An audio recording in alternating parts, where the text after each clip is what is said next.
prostrate fall. Bring forth the royal diadem and crown him Lord of all.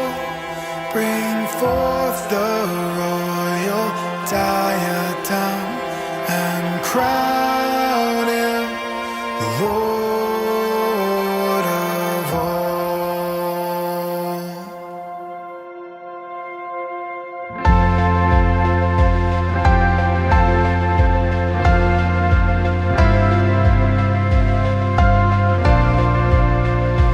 O seed of Israel's chosen race, now ransomed from the fall. Hail him who saves you by his grace and crown him Lord of all. Hail him who saves you by his grace and crown him Lord of all.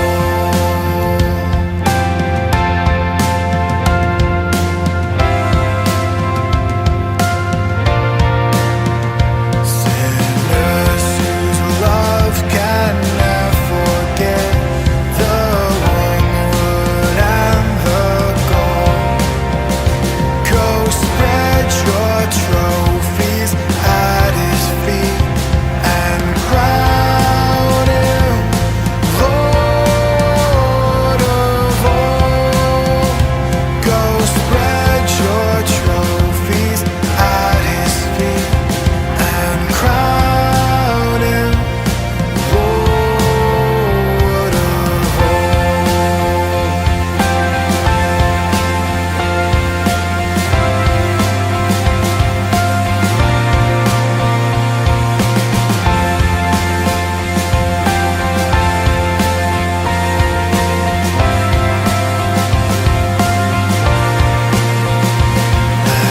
Every tribe and every tongue that bound creation's all, now shout in universal song, the crown is Lord of all. Now shout in universal song, the crown is Lord of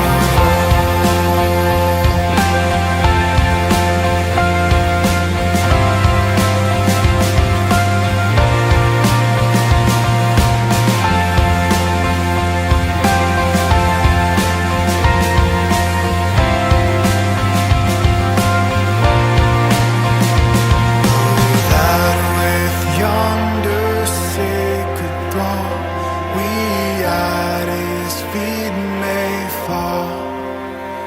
We'll join the everlasting song and crown him Lord of all. We'll join the everlasting song and crown him Lord of all.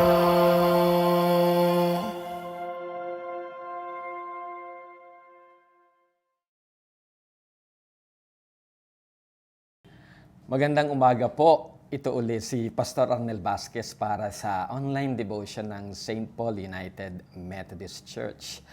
At gusto ko pong sabihin sa inyo na nandito talaga ako sa St. Paul for this recording. At ang atin pong pagbubulay-bulayan actually ay shorter version ng akin pong mensahe para sa Sunday dahil may malaking kinalaman po yung teksto na ating pagbabatayan na matatagpuan sa 2 Korinto, Kabanatang 4, mga talatang 3 hanggang 6. Ganito ang sinasabi, kung may talukbong pa ang magandang balitang ipinapahayag namin, ito'y may talukbong lamang sa mga napapahamak. Hindi sila sumasampalataya sapagkat ang kanilang isip ay binulag ng Diyos ng kasamaan sa daigdig na ito upang hindi nila makita ang liwanag ng magandang balita tungkol sa kaluwalhatian ni Kristo na siyang larawan ng Diyos. Hindi namin ipinapangaral ang aming sarili, kundi si Kristo bilang Panginoon.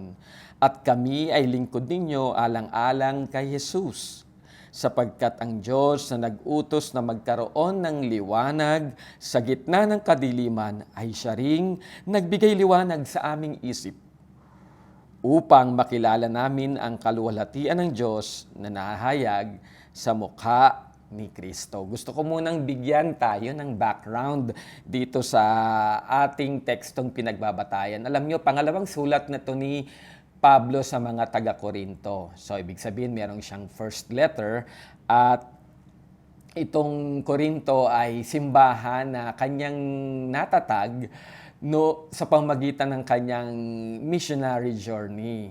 Pero nagkaroon sila ng tampuhan o alitan kung kaya kailangang sumulat ni Pablo for reconciliation, na maipaliwanag ang kanyang sarili. Pero hindi lamang po yan yung kwento sa likod nito. Meron ding mga emerging preachers o sabihin nating mga manggagawa ng Diyos na katulad ni Pablo na ang atensyon ng mga tao ay mas nagagawi sa kanila. Ibig sabihin, meron nagiging kakompetensya, if we would like to follow that idea or thought na merong nagiging kakompetensya si Pablo sa atensyon ng mga mananampalataya, particularly sa mga taga-Korinto. At waring mas doon sila sumusunod, mas doon sila naniniwala o sumasampalataya. Kaya naman gusto kong isipin natin o maging maliwanag sa una pa lang na ang sulat na ito ay tumutukoy talaga sa mga mananampalataya. So ang kausap ni Pablo dito ay mga mananampalataya, but surprisingly ay ang tono o ang tenor ng sulat ni Pablo ay parang sa mga hindi sa mga mananampalataya siya nakikipag-usap. So anong ibig sabihin nito? Na ang mga mananampalataya ay pwede ring mabulag, pwedeng malinlang. At ito ay ginamit ni Pablo sa simbolismo ng belo o veil. No? Belo. So, kung i-apply natin yan, ang gustong sabihin ni Pablo ay yung mga naliwanagan na dating walang belo ay nagsusuot uli ng belo para matakpan muli yung kanilang pananampalataya, matakpan uli yung kanilang tunay na dapat pagtuunan ng kanilang pagsunod, ng kanilang pagtitiwala. Kaya sinasabi dito ni Pablo, ang totoo, basahin na rin natin yung verses 1 to 2. Yaman lamang na pinag-usapan natin ito kahit hindi siya kasama sa binigay sa akin na talata, pero napaka-importante pa rin.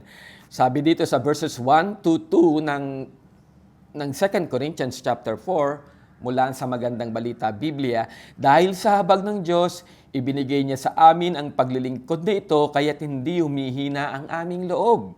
Tinalikuran namin ang lahat ng lihim at kahiyahiyang gawain. Hindi kami nanloloko ng mga tao at hindi namin pinipilipit ang salita ng Diyos. Sa halip, hayagan naming ipinapangaral ang katotohanan, kaya't maaari kaming suriin ninuman sa harapan ng Diyos. Dito naman, sa talatang 5, ulitin lang natin yung pagbasa. Sabi, hindi namin ipinapangaral ang aming sarili, kundi si Kristo Jesus bilang Panginoon. At kami ay lingkod nyo alang-alang kay Jesus. Diba? Ang tono parang ipinagtatanggol ni Pablo ang kanyang sarili. Ipinapaliwanag niya ang kanyang ministeryo, ang kanyang paglilingkod. He is expressing the legitimacy. Pinapatunayan niya yung legitimacy ng kanyang pagiging missionary, pagiging apostol ng ating Panginoong Hesus. Dahil ito nga ay natitreatened sa presence ng ibang mga mangangaral. Ang isa pang point na dinadrive ni Pablo ay kung kasi nga maaring may mga nangiiwan na sa kanya, may mga nagpapalagay ang hirap naman ni Pablo, hindi katulad noong kumpara sa mga ibang mga preachers, well-off sila o mayayaman, at mas magagaling silang magsasalita, di ba? So, kaya tuloy si Pablo ay kailangan na igawi ang paningin, ang pananaw, ang focus ng mga mananampalataya sa unang Korinto na ano ba ang pinakamahalaga. Kaya sinabi ni Pablo, ang kanyang paglilingkod, ang kanyang pangangaral ay walang anumang kaakibat na mga bagay, kundi yung kanyang pagnanais na maipangaral ang ating Panginoong Hesukristo. Plain and simple, no more, no less. Yun lamang ang kanyang sandata para maipangaral ang salita ng ating Panginoong Diyos.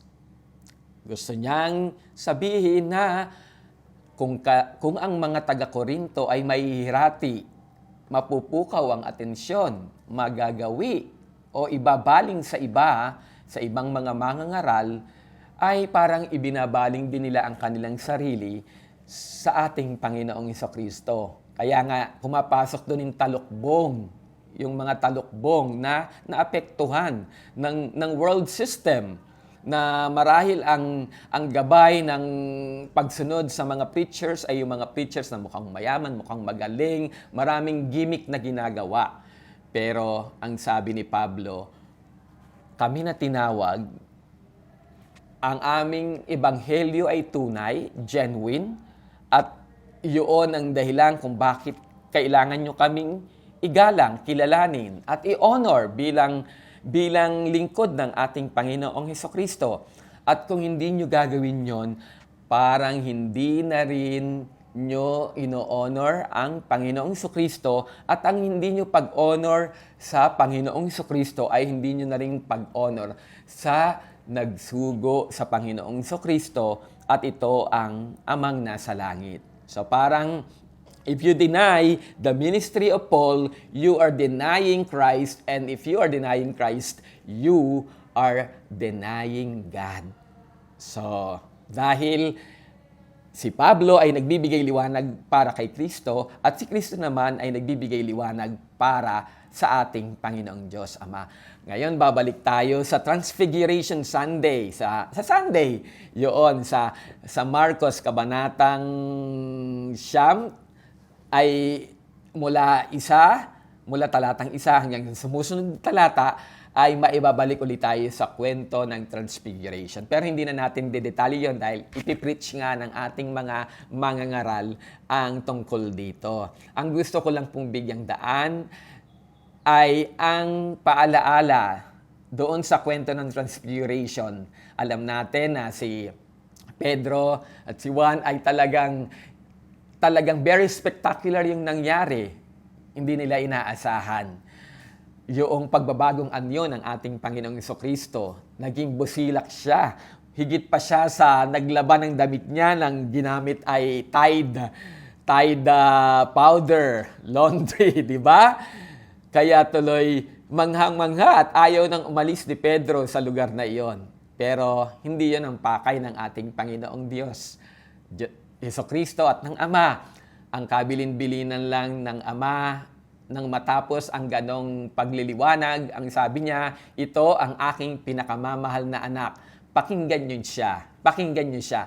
At yun mga kapatid, ang pinaka-importanting lesson para sa akin ng Transfiguration. Pakinggan niyo ang ating Panginoong Hesukristo. Yun lamang.